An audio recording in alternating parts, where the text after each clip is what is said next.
What's up, everybody? My name is Jacob, and today I want to talk to you about creativity. Because there's so many different ways to be creative, right? You could be like a creative actor. Alas, poor Yorick. I knew him well. Who's Yorick? You got the wrong skull, kid.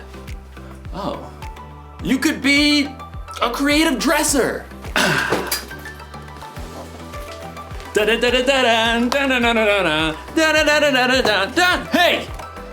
You could be like a creative, I don't know, scientist? But most of the time when you hear the word creativity, you think of something like this. A work of art. Or maybe you think of something like this. Wonder what's got him so anxious. Oh! Oh! Ugh, ewy. In today's story, you're going to hear about the very best creation of all time. Actually, it's the very first creation of all time. It's where creativity was born. And cockroaches. No, it's good. It's indescribable. See you in a few. The Bible. It's 66 books of history, stories, letters, and poetry that fit together to form God's one big story. The epic adventure of how He created us and loves us so much that He made a way to rescue us.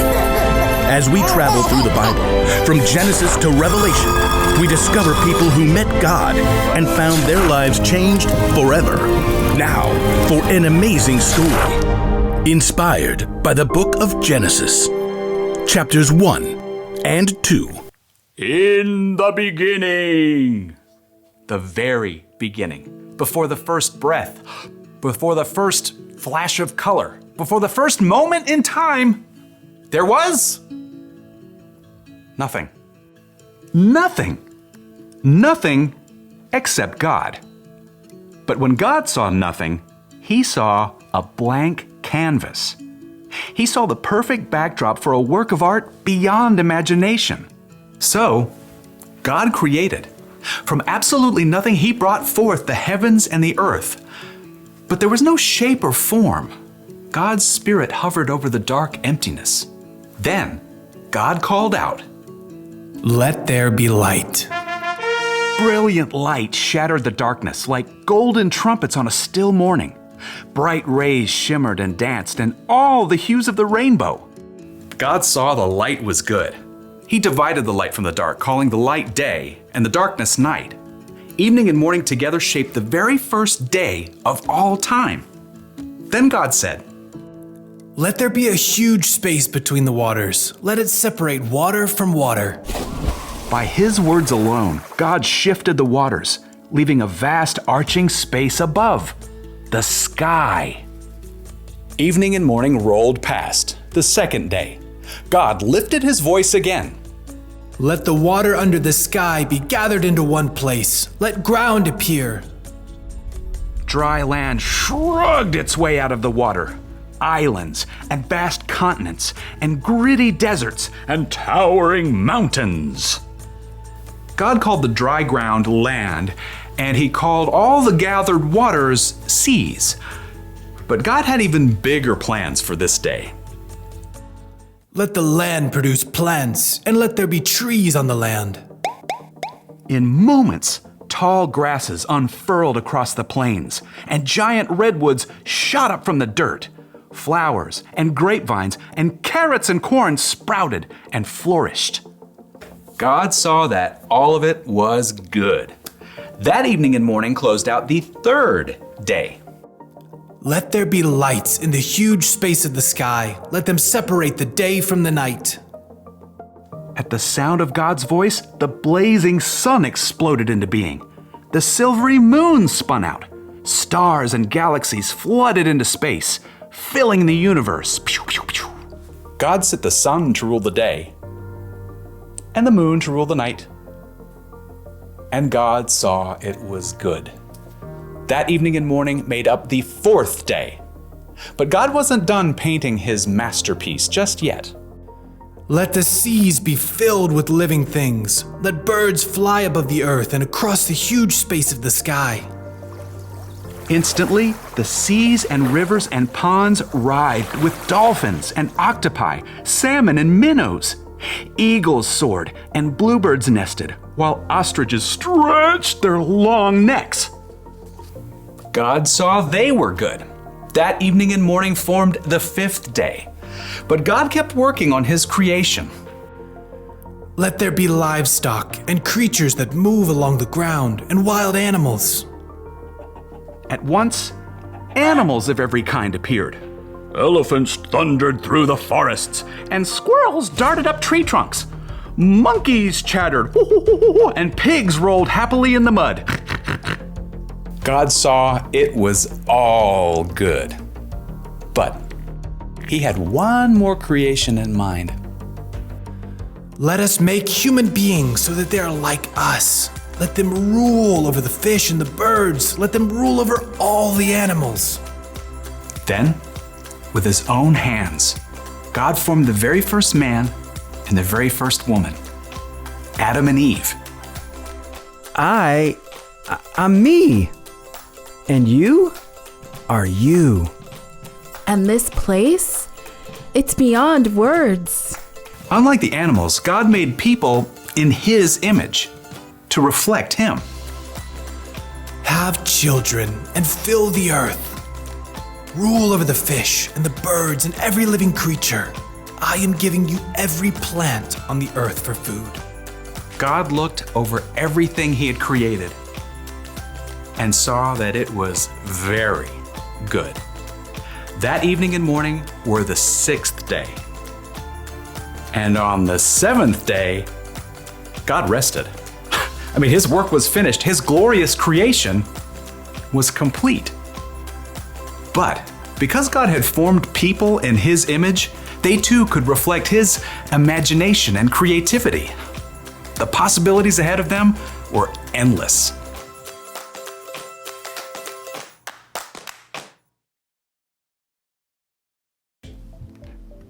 Okay, I just thought of another way to describe creativity.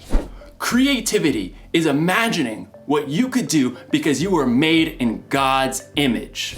I mean, God created everything, right? He made the stars and the planets and the mountains and the oceans. He made dogs and cats and elephants and ostriches. But when he made us, it got personal. God made us so that we think and feel and act tiny bit like him. We are made in his image. So check it. Imagine looking at yourself in a mirror. That's what God is like. And no, I'm not saying that he has the same hairstyle or eye color, but look a little bit closer. There's imagination behind your eyes. You have a smile that could encourage someone when they're feeling down. And your hands that could help someone lift a heavy load. Ugh. All right. There's no limit to what God can do through you. That's because there's no limit to God's creativity. That's the one thing to remember today. There's no limit to God's creativity. Seriously, take a look this week at the things God has made and let it blow your mind. Look at the stars in the sky and think about how it could take literally millions of years just to visit one up close. Listen to the sounds outside your window at night and let yourself wonder, how do crickets make that noise anyway? And then look really close in the mirror and see how unique you are. See the color and feel the texture of your skin. Look deep in the reflection of your eyes to see a God that made you and loves you more than you could even imagine. That should give us all a lot to think about.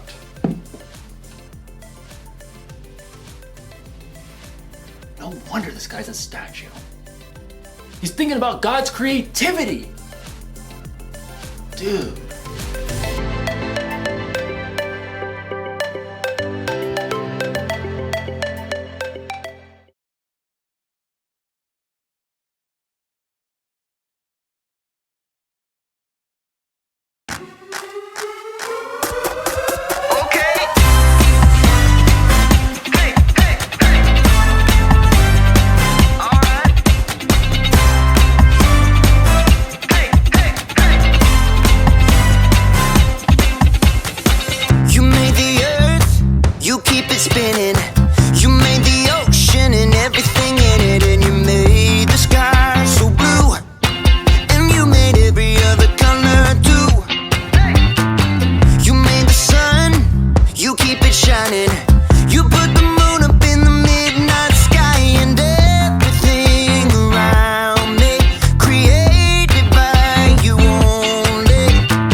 wonderful and good. Wonderful and good. You're my inspiration beyond all explanation. You're wonderful and good. You're wonderful and good. Everything you created with your imagination is wonderful and good. Wonderful and good. You're my inspiration beyond all explanation. You're wonderful and good. You're wonderful and good. I just wanna thank you 'cause everything you made is so beautiful. Every single star and every beat of my heart, and it's beautiful. I just wanna thank you 'cause everything you made is so beautiful. Every single star and every beat of my heart, and it's beautiful.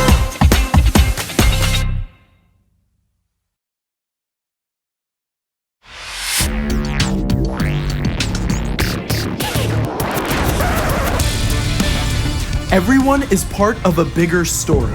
It's a bigger story than you can imagine. It's a big story about a really big God.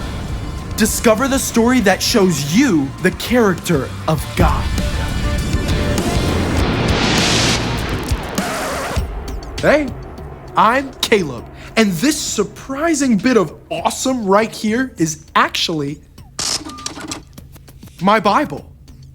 All 66 books of the Bible fit together to tell one big story of how God thought us up and then chose to love us so deeply that he made a daring plan to rescue us, even when we turned away from him.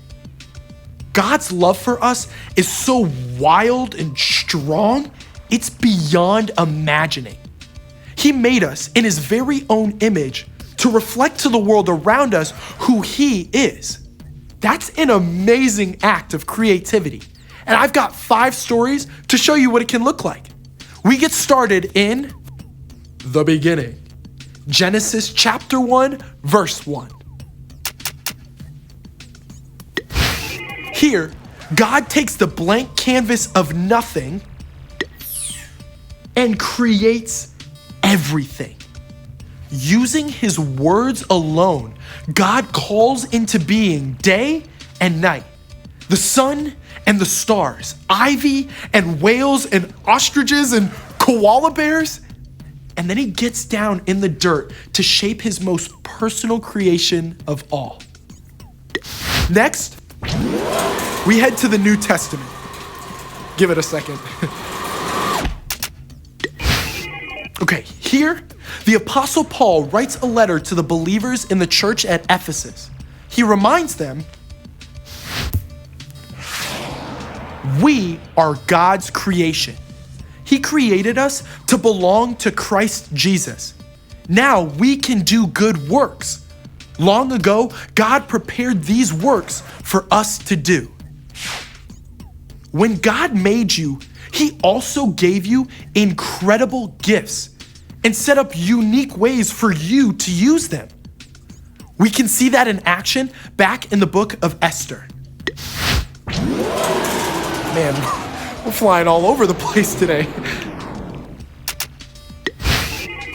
Here, Esther is a young Jewish girl who's unexpectedly won a new role. Queen of Persia. But the king doesn't know her true identity.